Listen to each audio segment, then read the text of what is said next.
헬로 마이트, 안녕하세요. 호주 그 중에서도 브리즈번에 살고 있는 라이언입니다. 네, 저번 시간 한국과 달리 호주에서 맞을 수 있는 교통 벌금에 대해서 알아봤습니다. 많은 도움이 되셨나요? 오늘은 한국과 달리 호주에서는 어떤 자동차 운행에 대해서 주의할 점이 있는지 한번 알아보겠습니다. 첫 번째, 호주는 영국의 식민지를 받았기 때문에 영국과 같이 좌측 우행입니다. 좌측 통행. 그렇기 때문에 처음에 호주 오셨을 때 제일 혼란스러운 것이 좌측에 통행하다 보니 기어가 왼쪽에 있는 거예요. 그래서 저도 그렇지만 기어가 왼쪽에 있으니까 약간 불편합니다. 하지만 익숙해지면 모든 것이 그렇듯이 편리해요. 괜찮아요.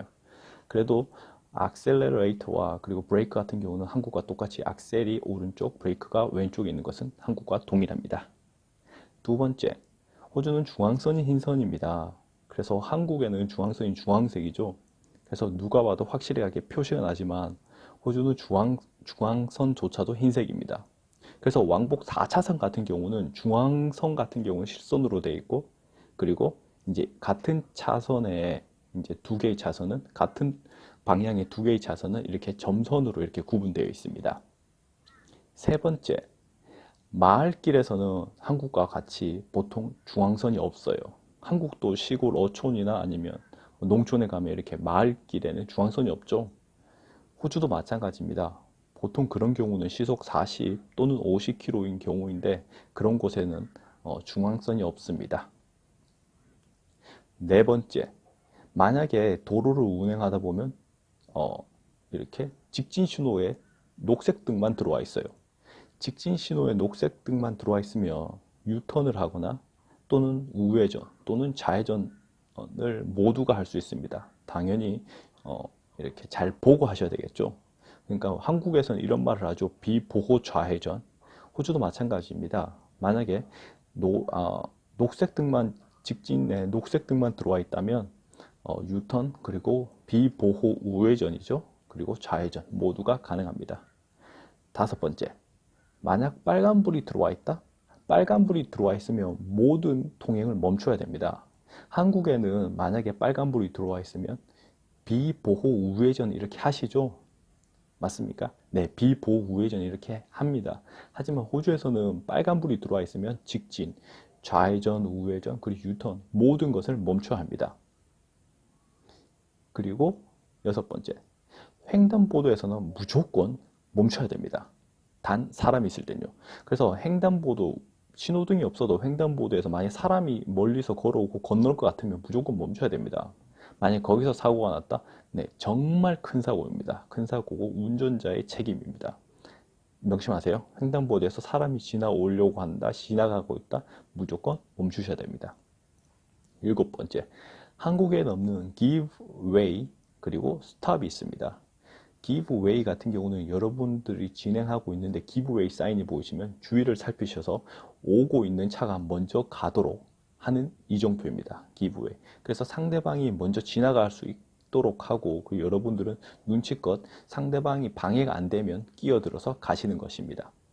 그리고 두 번째가 있는데 바로 스톱 사인입니다. 스톱 사인은 차가 오든 안 오든 무조건 멈춰야 됩니다.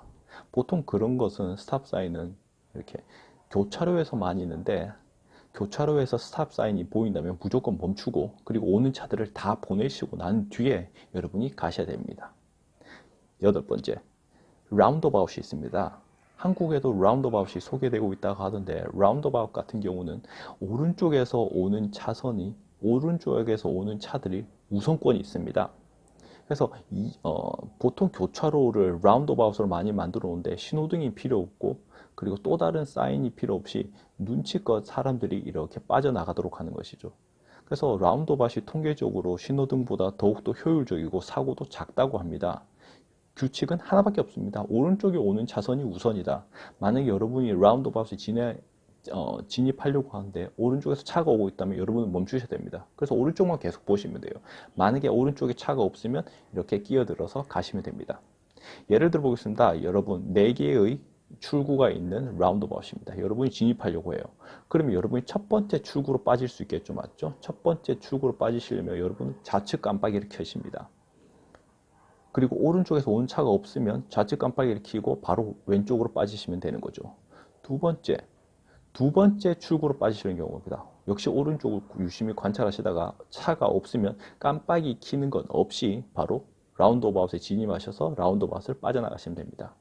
세 번째 출구로 빠질 때입니다. 오른쪽을 보다가 차가 없다 하면 오른쪽 깜빡이를 켜시고 라운드어바웃에 진입하십니다. 오른쪽 깜빡이를 켜시고 라운드어바웃에 진입한 뒤에 깜빡이를 계속 켜고 라운드어바웃을 빠져나가시면 됩니다.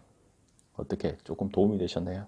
네, 호주 어떻게 보면 한국과는 좀 다르기 때문에 처음에 오셨을 때는 눈치가 좀 있으셔야 되고 좀 조심하셔야 됩니다. 그리고 호주에서는 한 가지 에티켓을 있는데 되도록이면 이렇게 크락션을 누르지 않습니다. 정말 크락션이 눌렀다, 그리고 크락션 어느 사람이 당신께 눌렀다라고 하는 것은 큰 실수를 하셨을 때입니다. 비록 사고는 안 났지만 정말 사고 날 뻔했으니까 좀 조심 좀 해라 라는 약간의 경고의 사인이 바로 이 크락션을 누른 것입니다. 그래서 차들이 좋고 크고 웅장할지언정 크락션 누르는 사람은 없어요. 그만큼 그것은 에티켓이니 명심해 주시고요. 한국에서는 또 고맙다, 미안하다라는 것을 쌍깜빡이를 켜시죠. 맞죠? 비상 깜빡이라고 하는데 이 비상 깜빡이는 절대 켜시면 안 됩니다.